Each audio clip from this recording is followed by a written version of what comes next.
All right, music fans, welcome. Harmless Dave here, talking about a real fool and doing it in real time for a few real people out there, just like you, just like me. Was it Eric Clapton had the song Pompous Fool? Eric Clapton, this song that he recorded is about the guy that I'm about to talk about. Before I talk about this guy, this is the music part of this presentation. Moon Safari. I don't know how to describe this. It's progressive. It's melodic. It's just lush in its audio. It's giving you something that you probably won't hear anywhere else. Moon Safari. It's got a strange name for its title. Himmelbakken Volume 2. All right, that's the name of the album. Himmelbakken Volume 2. But just Google Moon Safari, 2 different words, and you will stumble upon this amazing band that has put out this amazing work. It's just a brilliant album. It's mind-blowing. It's completely mind-blowing. You know what else is mind-blowing? Howard Stern. He's mind-blowing because he's afraid. He is afraid of China's most famous export to us in the last 3 years. So here's the story, courtesy of Fox News, by the way. He says in this story, you don't want this. He announces that he's finally caught the thing. He's caught it, even though he told everybody that, hey, he had gone to CBS multiple times. During his Wednesday episode of his radio show, Howard Stern told his audience that, yep, I've got this, and you don't want to get it. So, Howard, how do you not get it? What do you do? It's just kind of weird. So he had been absent from his show last week, the entire week. He announced on Monday that he had contracted the thing. He says, we were supposed to be back last week. We weren't because I got you-know-what. I'm just, doing self-censorship here because every time I say the C word or the V word, things don't go well for me for whatever reason. People don't tune in, and the algorithm takes people somewhere else. Stern has regularly expressed his fear of the thing, admitting it has gotten him into fights with his wife because he is paranoid and neurotic, especially when it comes to this. So he's paranoid and neurotic about this particular problem. He just turned 70 years old. 70. Said he had never felt that sick before, but, wait for it, he credited the incredible, safe, and effective, and highly amazing, and he credited the protocol, the trips to CVS, for not making it worse. Now, this is the second time or third time, I don't know how many times, because you have to go back 3 years. But the people who say, I got it, and it was the worst thing, it kicked my butt. But man, am I so happy I went to CVS multiple times because it could have been worse. Now, again, this is something out of like 1984, like Orwellian language.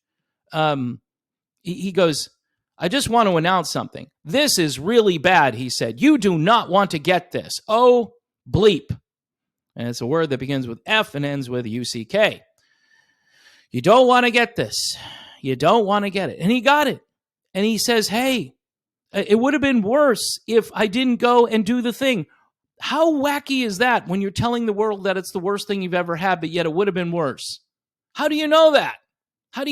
Does your mind, maybe the neurons are not firing at 100% capacity when you say to yourself, this is what I would say. Wow, I did this. I did it multiple times. Every time they told me to go get another one, I got another one. And yet I still got sick. And it's the worst thing I've ever had. Wouldn't you say to yourself, well, just using some logic here. Well, that didn't work. That's what I would have said. Well, that had no effect. Oh, no.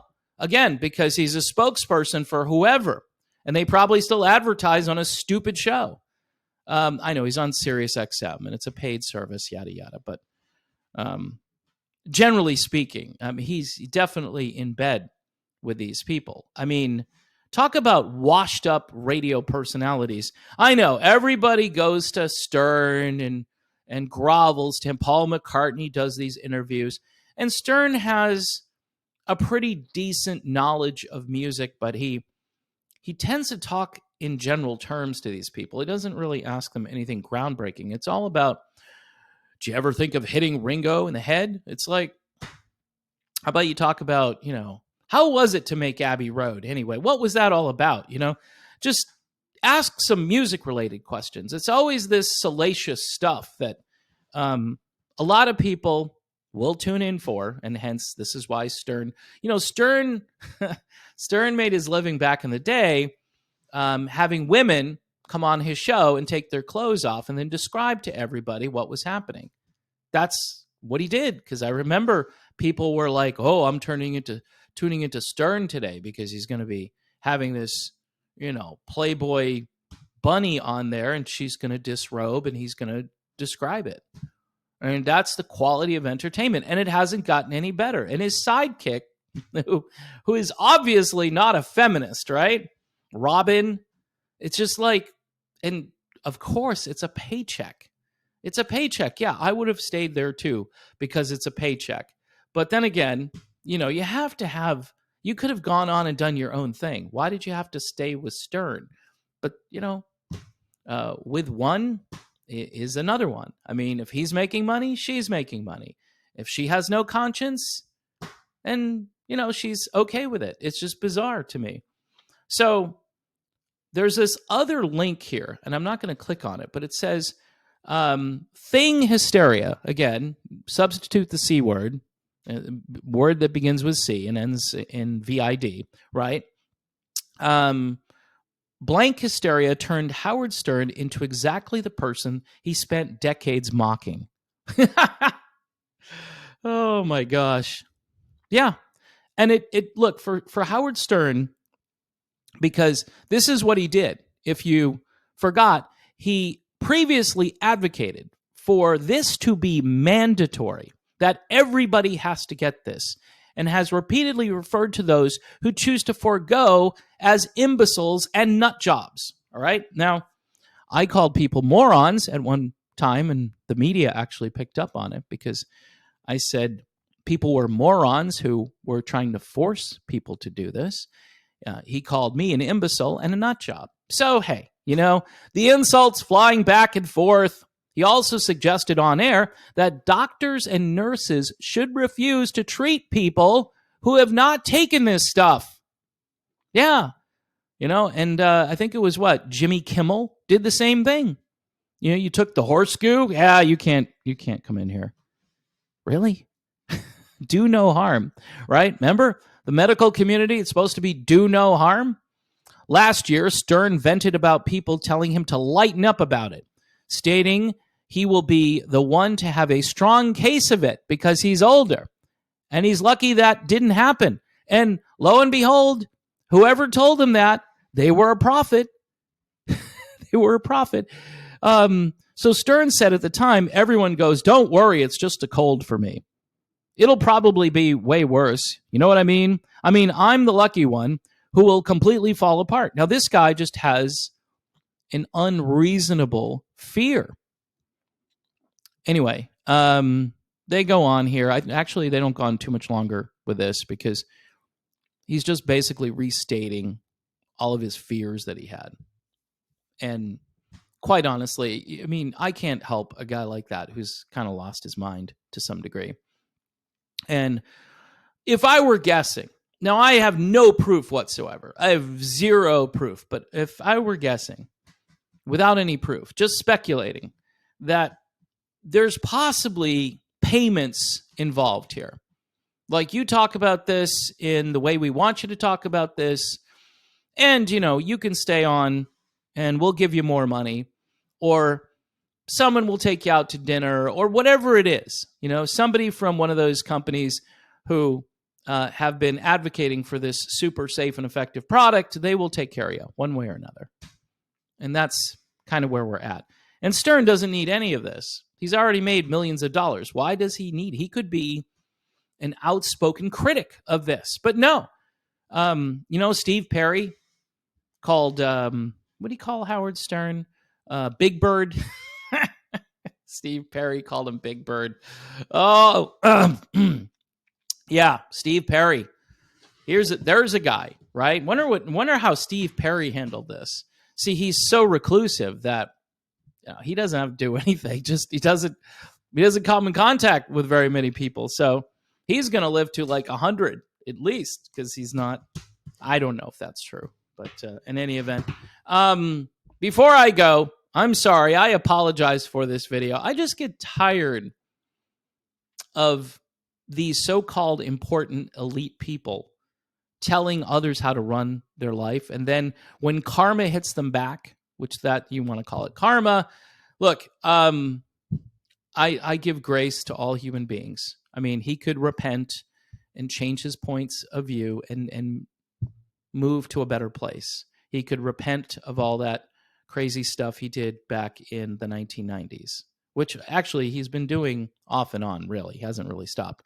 Anyway, this album, you need to check Moon Safari out. Just Google Moon Safari. I've been holding the album as I'm talking. It's brilliant. It's unique. It's refreshing.